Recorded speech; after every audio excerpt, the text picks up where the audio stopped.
마태복음 5장 3절. 살아계신 하나님께서 오늘도 우리에게 말씀하십니다. 믿음으로 사모함으로 잘 받는 저와 여러분 되기를 바랍니다. 제가 봉독하겠습니다. 심령이 가난한 자는 복이 있나니 천국이 그들의 것임이요. 아멘. 읽은 것처럼 오늘부터 팔복을 살펴보려고 합니다. 우리가 이 팔복의 본문을 대하면서 먼저 기억해야 할 것은, 이 말씀은 주님께서 떠오르는 대로 하신 말씀이 아니다라는 사실입니다. 어떻게 말하다 보니까 8개가 됐고, 또 어떻게 말하다 보니까 심령이 가난한 자가 먼저 나와 있는 것이 아니다라는 것입니다. 주님께서 제일 먼저 심령이 가난한 자에 대해서 말씀하신 것은, 이것이 바로 하나님 나라 백성의 가장 근본적인 특징이기 때문에 그렇습니다. 다시 말해서 심령이 가난하지 않고는 하나님의 나라에 들어갈 수가 없고, 우리가 들어가게 될 천국에는 심령이 가난하지 않은 사람이 한 사람도 없는 겁니다. 사랑하는 여러분, 너무나도 당연해서 식상하기까지 한 말이지만, 사람이라면 누구나가 한 번밖에 없는 인생을 행복하게 살고 싶어 하죠. 이런 우리 앞에 어떻게 보면 그 복을 받고 행복을 누릴 수 있는 두 갈래의 길이 있는 것처럼 보입니다. 하나는 좁은 길이고, 또 다른 길은 8차선 대로예요. 8차선 대로와 좁은 길의 입구에는 똑같이 행복으로 가는 길, 복 받는 길, 이렇게 안내가 붙어 있습니다. 먼저 8차선 그 대로 입구 쪽을 보면, 거기는 딱 봐도 멋있고 힘 있는 자동차들이 이렇게 세워져 있어서 구경하는 사람들로 붐비고 있습니다. 그런데 이때 8차선 도로 위로 엄청난 엔진 소리와 함께 한 대의 자동차가 쏜살같이 지나가요. 너무 빨라서 놓칠 수도 있었지만, 번호판들 주목해서 잘 봤더니 거기에 돈이라고 적혀 있는 거예요. 뒤를 이어서 또 다른 차가 달려오는데, 멀리서만 봐도 이 차가 범상찮습니다. 그래서 참 멋있다고 생각하면서 이번에도 번호판을 주목해서 봤더니 명예라고 적혀 있습니다. 이렇게 두 대의 차가 지나가고 세 번째 차가 다가오는데, 이번에는 엔진 소리나 멋진 외형이 아니라 사람들의 흥겨운 소리로 들썩거리고 있는 차가 한 대 다가옵니다. 역시 번호판을 보니까 쾌락, 이렇게 적혀 있어요. 이렇게 세 대의 차가 모두 지나가자, 이제까지 8차선 그 진입로에서 차를 구경하고 있던 사람들 중에 일부는 돈이라고 적힌 차에 급하게 올라탔고, 또 다른 사람은 명예, 또 다른 사람은 쾌락의 차에 올라타서 속도를 붙이기 시작했습니다. 8차선 도로를 달리다 보니까 그 도로에는 이런 이정표가 있습니다. 자신의 선택을 의심하지 마세요. 스스로를 믿으세요. 지금보다 더 빨리 달려서 다른 사람들보다 훨씬 더 많은 것을 얻고, 또 다른 사람들로부터 그렇게 인정받으세요. 당신은 할 수 있습니다. 이렇게 사람들로 북적거리고 있는 8차선 도로와는 다르게 좁은 길, 좁은 문 앞에는 사람이 없습니다. 왜냐하면 그 진입로에는 행복으로 가는 길, 복을 받는 길, 이런 푯말은 있지만, 그 푯말과 함께 다른 게 또 하나 더 있는 거예요. 여기서부터는 아무것도 가지고 갈 수 없습니다. 이렇게 적혀 있을 뿐만 아니라 그 문이, 그 진입로가요, 허리를 숙여야 되는 정도를 넘어서 무릎을 꿇고 기어서 들어가야 될 정도로 그 문이 낮고 좁기 때문에 사람들이 없는 거예요. 사랑하는 여러분, 이처럼 행복을 원하는, 복받기를 바라는 우리 앞에 이렇게 두 갈래의 길이 있다면, 여러분은 둘 중에 어떤 길 가시겠습니까? 우리가 살고 있는 세상은 가지고 갖추고 이루면 행복하다라고 말하면서, 지금 우리가 불편하고 불행한 것은 가지지 못하고 갖추지 못하고 이루지 못했기 때문에 더 가지고 더 갖추고 더 이루면 행복하다라고 말하면서 어서 빨리 8차선 도로로 올라가라, 그렇게 말하죠. 하지만 그 길은 넓어서 편하기는 해도 신기루를 향해서 달려가는 것과 마찬가지입니다. 그렇기 때문에 이 도로는 넓고 찾는 사람은 많아도 결국에는 행복이 아니라 그 길에서 얻을 수 있는 것은 허망함밖에 없어요.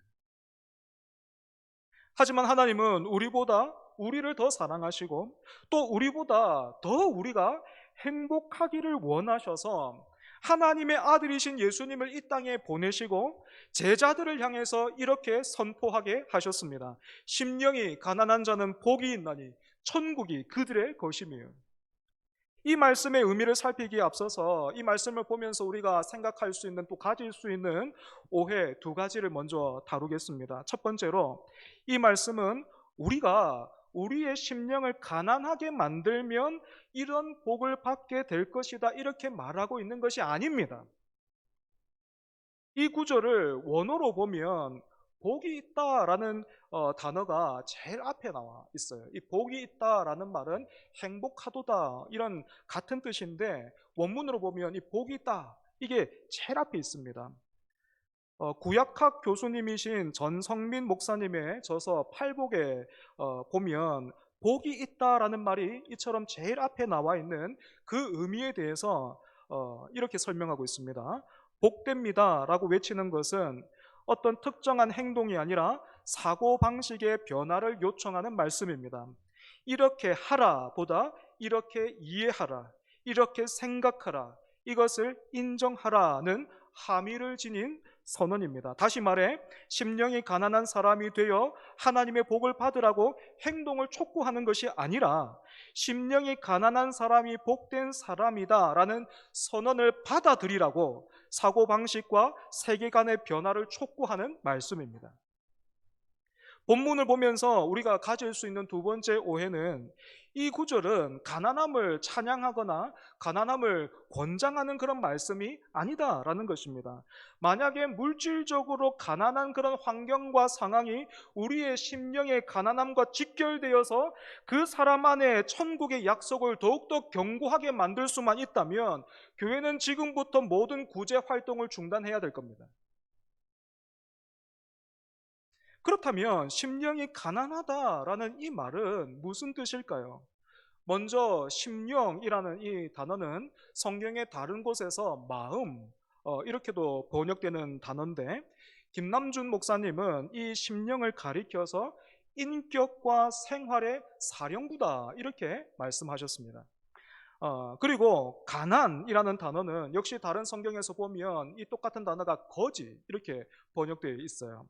따라서 심령이 가난한 사람은 그 마음에, 그 중심에 기대거나 의지할 것이 아무것도 없고, 사람 앞에서나 하나님 앞에서나 꺼내 보여줄 수 있는 것이 하나도 없는 상태, 할 수 있는 것도 없고 할 줄 아는 것도 없고 자기 몸을 가릴 수 있는 것조차 하나 없는 그야말로 파산한 상태를 의미합니다.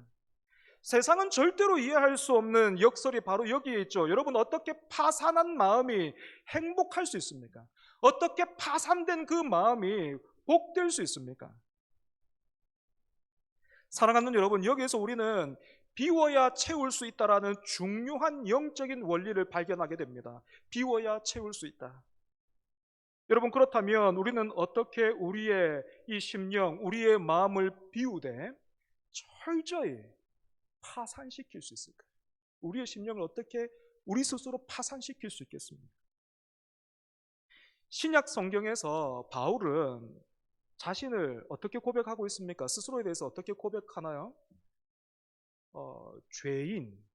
그 죄인이라는 그 단어도 바울은 자기 자신에게 너무 사치다라고 생각을 했습니다. 그래서 바울은 스스로를 이렇게 고백하죠. 나는 죄인 중에 괴수다. 그렇게 고백했습니다. 비록 바울이 한때는 교회와 성도를 박해하기는 했지만 그가 돌이켜서 감당했던 그 일들을, 그 업적들을, 했던 일들을 생각해 보면 감히 누가 바울을 향해서 죄인 중에 괴수라고 말할 수 있겠습니까? 그럼에도 불구하고 바울이 자기의 지식이나 자기가 감당했던 일들로 스스로를 치장하거나 내세우지 않았던 것은 예수 그리스도를 아는 지식이 가장 고상이 있기 때문에 모든 것을 배설물로 여겼던 겁니다. 우리가 배설물로 우리의 몸을 두르지 않는 것처럼 사람들은 바울을 보면서 그렇게 높이고 그렇게 대단하다고 말할지 모르지만 바울에게 있어서는 예수 그리스도가 가장 높으신 분이었기 때문에 그분만을 바라보면 다른 것은 다 배설물이었던 거예요. 이보다 더 훌륭한 예는 바로 우리 예수님이십니다. 예수님은 이 땅에서 우리와 같은 사람이셨고 동시에 하나님이셨죠. 그런데 이런 분이요, 여러분, 기도하기를 힘쓰셨습니다. 예수님이 그렇게 기도하기를 힘쓰셨던 이유는 능력이 부족했기 때문에 그런 게 아닙니다. 외로웠기 때문도 아닙니다. 하나님의 도움이 필요해서가 아니었던 거예요. 그러면 예수님이 왜 그렇게 기도하기를 힘썼을까요? 아버지 하나님, 그분을 원하셨기 때문에 그렇습니다. 여러분, 예수님이 얼마나 하나님을 원하고 얼마나 예수님을 그 아버지를 의지하셨습니까? 요한복음을 보면요, 세상에 예수님이 이렇게 말씀하셨습니다. 나 스스로는 아무것도 할 수 없노라. 하나님이시라니까요. 그런데 그분이요, 나 스스로는 아무것도 할 수 없노라. 그리고 내가 너에게 이르는 말은 스스로 하는 것이 아니라 아버지께서 내 안에 계셔서 그의 일을 하시는 것이라, 이렇게 말씀하셨습니다. 성자 하나님이신 그분도 자신을 모두 비워서 아버지 하나님을 철저히 의지하셨던 것입니다. 하지만 오늘 저와 여러분은 어떻습니까? 제가 청년 시절에 주일 설교에서 이런 예화를 들은 적이 있습니다. 어떤 사람이 위태롭게도 벼랑 끝에 매달려 있어요. 간신히 나뭇가지를 붙들고는 있는데 손에 힘도 빠져가고 또 붙들고 있는 그 나뭇가지도 위태로워요.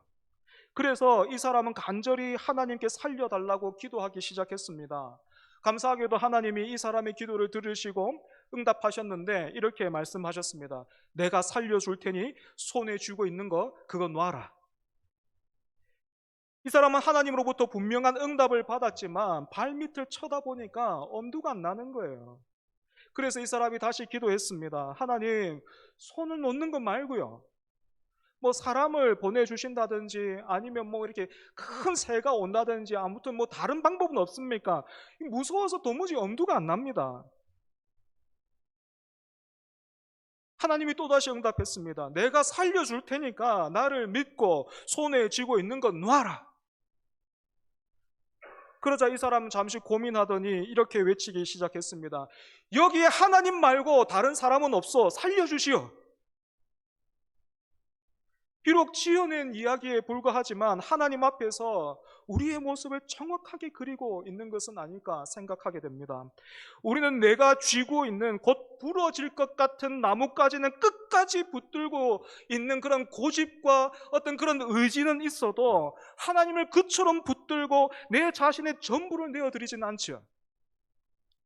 언제나 우리는 내가 부담스럽지 않고 손해보지 않을 그 선에서 하나님의 구원이 아니라 하나님의 도움을 필요로 하는 존재로, 전적인 변화가 아니라 어느 정도의 개선을 원하는 그런 마음으로 하나님 앞에 나옵니다. 행복하고 싶은 마음에, 아니 행복을 바라는 그 마음은 절대로 잘못된 마음이 아니지요. 그죠? 행복하고 싶은 마음에 주변의 다른 사람들에게는 그 길을 묻기도 하고 또 나보다도 더 행복해 보이는 그 사람을 보면서 따라서 흉내 내보기도 하지만 정작 이 세상을 만드시고 나를 창조하신 그 하나님께는 물어보지를 않고 자신을 내어 맡기지 않는 것이 바로 오늘 저와 여러분인 거예요. 하지만 여러분, 오늘 주님께서 약속하신 행복과 또 세상이 말하고 있는 행복을 다시 한번 잘 보십시오. 우리가 진주에서 서울로 가는 기차와 또 부산으로 가는 기차를 동시에 탈 수 있는 방법이 없는 것처럼 가는 방향이 완전히 달라요.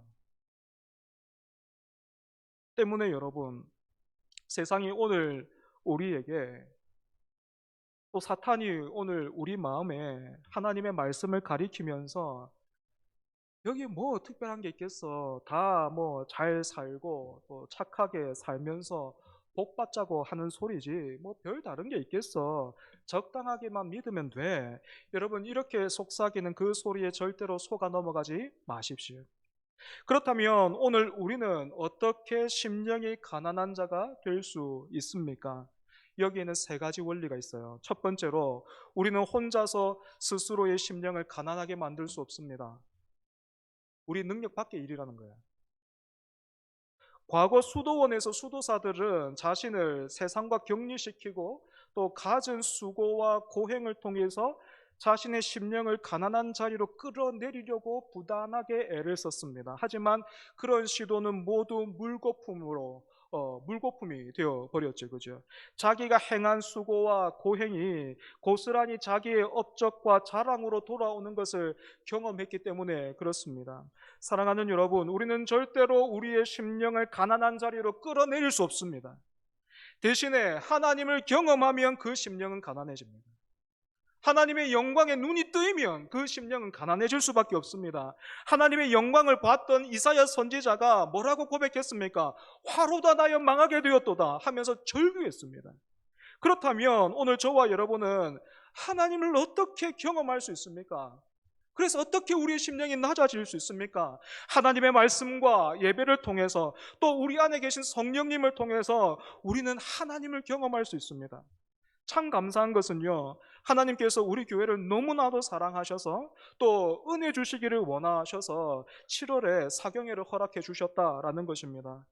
너무나도 훌륭하고 좋은 목사님을 강사로 모시게 되어서 저 역시도 설레는 마음이 있지만, 사랑하는 여러분, 사람이 아니라 우리에게 말씀하실 그 하나님을 기대하면서 말씀을 통해서 하나님의 영광을 보는 그 시간이 되게 해달라고, 그래서 우리 심령이 가난해지는 그 시간이 되게 해달라고 기도로 잘 준비하는 우리 모두가 되기를 바랍니다. 간절히 원하기는 우리 교회가요, 그리고 우리 모두가요, 그 베드로를 통해서 말씀을 듣기를 원했던 고넬료의 모습과 같기를 원합니다. 여러분, 고넬료가 어떻게 했습니까? 자기뿐만 아니라 자기 친척과 자기 가까운 친구들 다 모아놓고 베드로가 올 때까지 기다리고 있다가 그 베드로가 들어오는 베드로를 보면서 마치 하나님을 보는 것처럼 가서 그 앞에 달려가서 엎드렸죠. 베드로가 그 고넬료를 일으켰는데 고넬료가 베드로에게 그렇게 말합니다. 우리가 지금 하나님의 말씀을 듣기 위해서 이렇게 다 모여 있습니다.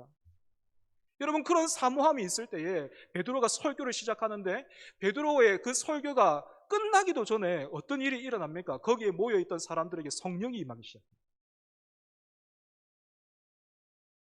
우리가 그렇게 사경회 준비하기를 바랍니다. 그래서 사경회를 통해서 우리 교회가 다시 한번 심령의 그 가난함을 회복하고 천국의 기쁨을 맛보는 그런 복된 시간 되기를 바랍니다. 여러분, 동시에 우리가 그렇게 은혜를 받기를 사모하잖아요. 또 교회가 그렇게 말씀으로 일어나려고 들썩거리면요, 분명한 사탄의 방해가 있을 겁니다. 은혜 받지 못하게 만든다거나 아니면 우리 안에 어떤 일들이 생긴다거나 여러분들 틀림없이 다른 쪽으로 이끌 겁니다. 때문에 깨어서 기도로 잘 준비하시고 또 대비하는 우리 모두가 되기를 바랍니다. 절대로 사탄에게 틈을 내어주지 않기를 원합니다. 두 번째로, 하나님은 우리가 그렇게 스스로는 낮아지지 않기 때문에요, 하나님은 시간과 고난을 통해서 우리의 심령을 가난하게 만드십니다. 그렇게 빚어 가시는 거죠. 모세의 일생을 생각해 보면 아시는 것처럼 하나님은 모세를 부르시되 젊고 또 애굽의 왕자라는 신분을 누리고 있을 때 부르신 것이 아니라 미디안 광야에서 40년 동안 장인의 양떼를 치게 하시다가 나이 80에 부르셨습니다. 세상뿐만 아니라 오늘 우리도 사람을 세우고 뽑는 기준이 어떻습니까? 가능하다면 좀 더 젊고 실력이 있는 사람, 그리고 자신감을 갖추고 있는 그런 사람을 선호하잖아요. 그죠? 하지만 여러분, 하나님은 어떻게 하십니까? 나이 80이 되어서 아무것도 남아있지 않는, 그래서 하나님이 애굽으로 가라 하시는데도 제가 누군데, 내가 누군데 그런 일을 하라 하십니까? 나는 그런 사람 아니에요. 사람 잘못 봤습니다. 나는 못합니다 하는 그 사람을 보고 하나님은 이제 됐다, 합격, 그렇게 말씀하셨습니다. 모세는 광야에서 보낸 40년의 그 시간이 호성세월이었을 거예요. 하지만 사실 그 시간은 하나님께서 모세를 다듬는 훈련의 시간이었던 것입니다. 시간을 통해서 여러분, 하나님이 우리를 계속해서 빚어가고 계십니다. 이어서 야곱의 일생을 생각해 볼 때에 하나님께서 고난을 통해서 우리를 다루신다라는 것을 알 수 있습니다. 창세기 32장을 보면 하나님께서 야곱에게 복을 주셔서 외삼촌 라반의 집에서 많은 소유와 가족들을 거느리게 되었지만 부자가 됐단 말이에요. 그런데 야곱이요, 하나 행복하지 않습니다. 이유가 무엇입니까? 과거에 자기가 형과 아버지를 속이고 장자의 축복을 가로챘던 그 일로 인해서 형 에서가 집안에 그 있던 사람들을 이끌고 야곱을 죽이려고 오는 거예요. 상황이 이렇게 되었음에도 불구하고 야곱은 끝까지 기도하지 않습니다. 대신에 이제까지 살아왔던 대로 열심히 또다시 머리를 쓰기 시작하는 거죠. 자기가 거느리고 있는 사람들과 소유를 급하게 나누어서 제일 앞에는 형에게 줄 선물을 앞세우고, 그 다음에는 첩과 그 첩의 소생들을 보내고, 자기는 대열의 제일 마지막에 서기로 했습니다. 이렇게 자신은 최고 후미에 빠져 있다가 만약에 형 에서가 선물을 받고 마음이 누그러지면 가서 형을 만나는 거고, 아니라 그게 아니라 형이 계속해서 그 앞에 있는 그 야곱의 식구들을 해치면서 막 이렇게 싸우면서 오면 자기는 도망가기로 했던 거예요. 작전을 그렇게 세운 겁니다.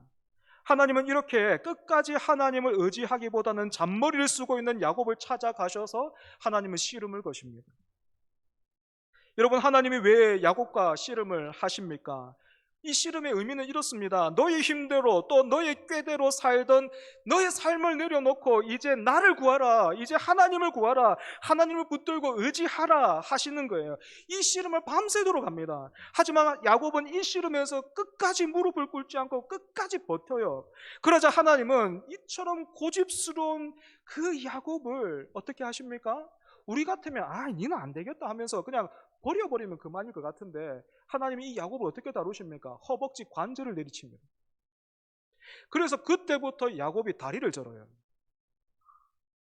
여러분, 다리를 절게 되었다는 말은 무슨 뜻입니까? 이제 야곱은요, 형 에서가 쫓아오면 도망을 못 가는 겁니다. 그냥 딱 죽는 거예요. 야곱이, 그 에서가 쫓아오면 그냥 야곱은 죽는 겁니다. 그제서야 야곱은 자신과 씨름하던 하나님을 붙들고 나에게 축복해 주십시오, 그렇지 않으면 내가 죽어도 당신을 놓지 않겠습니다 하면서 하나님을 의지했습니다. 그래서 주신 복이 무엇입니까? 하나님과 겨루어 이겼다라는 뜻의 이스라엘이라는 이름을 새롭게 받게 되죠. 마지막 세 번째로, 심령이 가난해지기를 원한다면 우리는 기도해야 합니다. 기도하되 여러분, 대단한 말이 필요 없습니다. 거창한 말도 필요 없습니다. 누가복음에 나오는 예수님의 비유를 보면 성전에서, 지금으로 치자면 교회에서 바리새인과 세리가 각각 기도를 하는데, 바리새인은 제일 앞에 나와가지고 내가 이런저런 악한 일들을 하지 않았고 또 11조와 금식처럼 착한 일을 하게 해주시니 감사합니다 하면서 기도했습니다. 하지만 세리는 감히 이 앞으로 나오지도 못하고 어쩌면 저 로비에 서 있었는지도 모르겠어요. 그러면서 눈도 제대로 하늘을 쳐다보지 못한 채 그저 그냥 고개를 숙이고 자기 가슴을 막 내리치면서 하나님이여 나를 불쌍히 여기소서, 나는 죄인이로소이다, 여러분 이렇게 기도했습니다. 예수님은 이 둘 중에서 세리가 의롭다 하심을 받고 돌아갔다, 그렇게 말씀하셨어요. 하나님은 세리처럼 마음이 상한 자, 그 중심을 다해서 통회하고 자복하는 자, 심령이 가난한 자를 절대로 외면하지 않으시는 거예요. 왜 그것뿐이냐? 말씀하지 않으시는 거예요. 아무것도 없습니다. 아무것도 없습니다. 선한 것이 아무것도 없습니다. 예수 그리스도밖에 없습니다 할 때 하나님은 합격하시는 것입니다. 말씀을 정리하겠습니다. 저는 가끔 집에서 좀 짓궂지만 아이들에게 아이스크림 좀 사달라고 그렇게 할 때가 있습니다. 그러면 아이들은 자기가 갖고 있는 그 용돈을 가지고 막 계산을 해요. 제가 볼 때는 굉장히 막 치열하게 계산하면서 고민하는 것 같습니다. 그러다가 대부분 이런 결론을 내리더라고요. 나는 용돈이 이것밖에 없으니까, 그리고 또 이 용돈 모아가지고 내가 살 게 있으니까 아이스크림은 아빠가 사주면 안 돼? 뭐 그렇게 합니다. 안타깝게도 우리 아이들은 아빠에게 아이스크림을 사주는 것이 손해라고 생각하면서 아직 비워야 채워진다는 진리를 깨닫지 못하고 있는 거죠. 그죠? 우리 아이들이 아이스크림을 사주면 제가 어떻게 하겠습니까? 다음에도 또 사줘? 뭐 이렇게 그렇게 하겠습니까? 그죠? 용돈이 얼마 있는지 보고 부족할 것 같으면 조금 더 줄 수도 있고, 또 용돈을 모아서 뭐 이렇게 살 게 있었으면 그게 뭔데? 라고 물었다가 그걸 슬쩍 봤다가 아내한테 제가 뭐 이렇게 보고 있더라, 한번 알아봐, 뭐 그렇게 할 수 있는 거죠. 그죠? 비워야 채워진다는 진리를 깨닫지 못하고 있는 거예요. 생각해보면 저도 마찬가지였습니다. 어린 자녀에게 있어서 참된 복과 지혜는 자신의 그 용돈이요, 그 자신의 부유함을 지키고 그것을 불려나가는 데 있는 것이 아니라 부모의 부유함을 누리는 일에 있는 것처럼 신앙생활도 마찬가지입니다.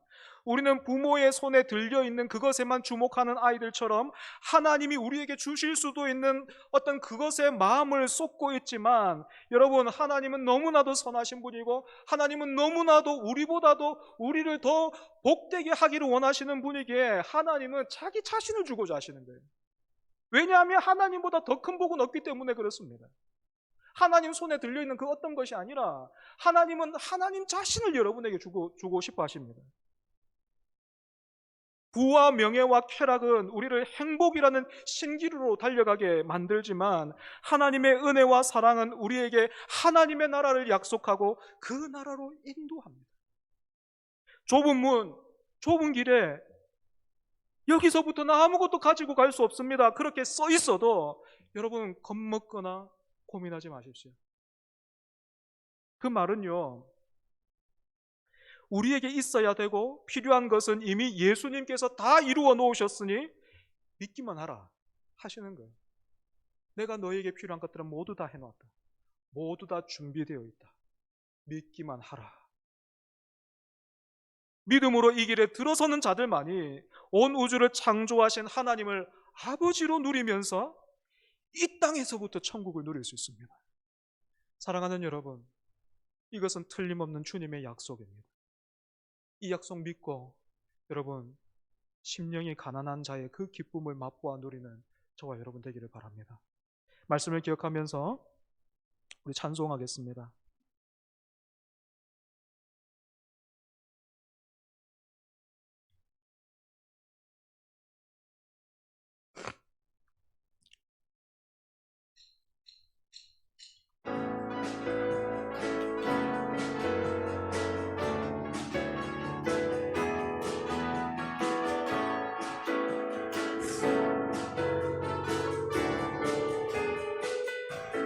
나의 가장 낮은 마음, 주님께서 기뻐할 작은 일에 큰 기쁨을 느끼게 하시는도다. 내가 지쳐 무력할 때 주님 내게 힘이 되시고 아름다운 하늘나라 내 맘에 주시는도다. 우리에게 축복하신 하나님 사랑, 낮은 자를 높여주시고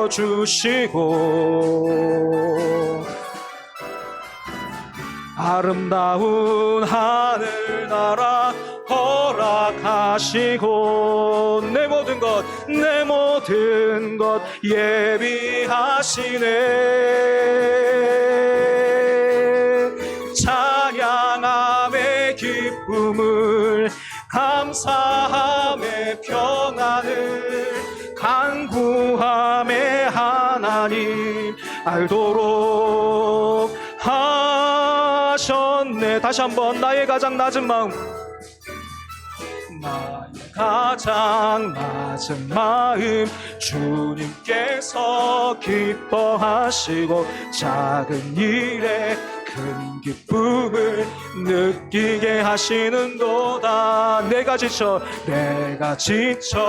무력할 때 주님 내게 힘이 되시고 아름다운 하늘나라 내 맘에 주시는도다. 우리에게 축복하신 하나님 사랑, 낮은 자를 높여주시고 아름다운 하늘나라 허락하시고 내 모든 것 예비하시네. 아멘. 찬양함의 기쁨을, 감사함의 평안을, 간구함의 하나님 알도록 하셨네. 찬양함의 기쁨을,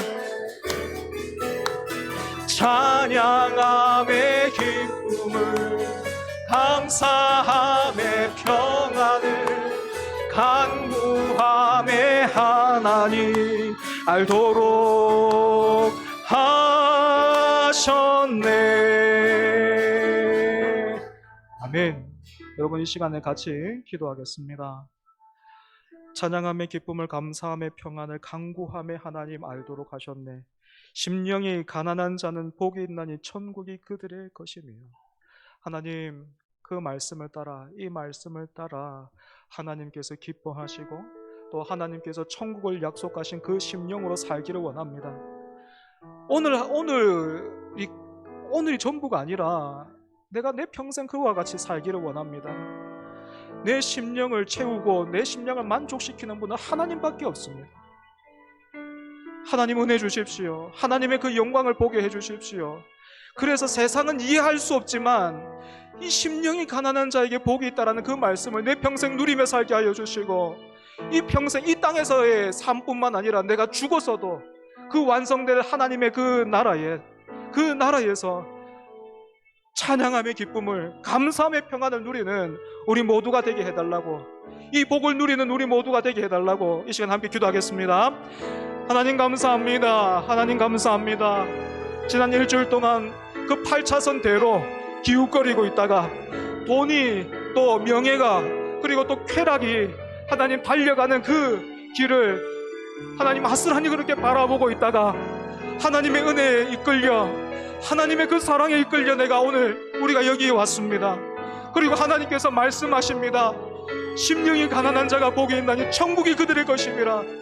아멘입니다. 하나님, 우리에게 천국을 약속하신 하나님, 우리에게 하나님 천국을 누리게 하시는 하나님, 하나님께서 기뻐하시는 그 마음이, 그 복을 받아 누리는 그 마음이 하나님 아버지 심령이 가난한 자에게 하나님 주어져 있음을 우리가 말씀을 통해서 확인했고, 하나님께서 그와 같은 복을 주시기 위하여서 하나님께서 우리의 시간과 또 우리의 어떤 그런 그 어려운 상황 가운데서도 우리를 붙들고 씨름하고 계심을 우리가 말씀을 통해서 하나님 우리가 함께 나누었습니다. 좀처럼 꺾이지 않는 우리의 마음과 하나님 우리의 무릎을 하나님께서 아버지 그 은혜로 하나님의 그 능력으로 하나님 다스려 주시옵소서.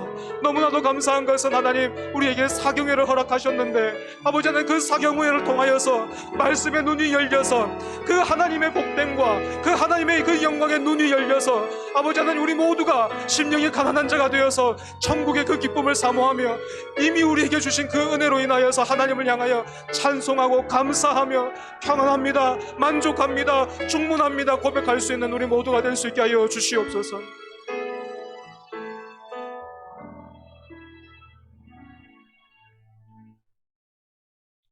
하나님 아버지, 지난 한 주간 하나님이 주신 그 구원보다는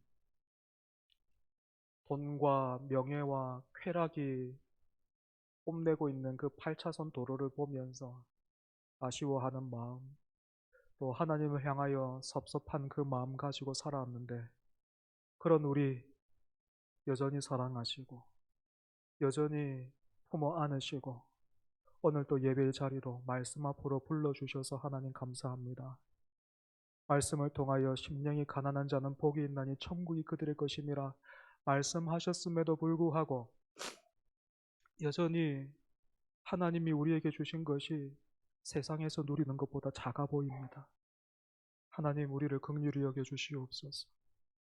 하나님 우리 교회를 사랑하셔서 귀한 목사님 모시고 말씀 사경회를 준비할 수 있게 해주셔서 감사합니다. 하나님 그 시간을 통하여서 우리 교회 전체가, 우리 교회에 속한 모든 식구들이 하나님의 그 나라와 하나님의 그 영광에 다 같이 눈을 뜨는 그런 시간 되게 하여 주시옵소서.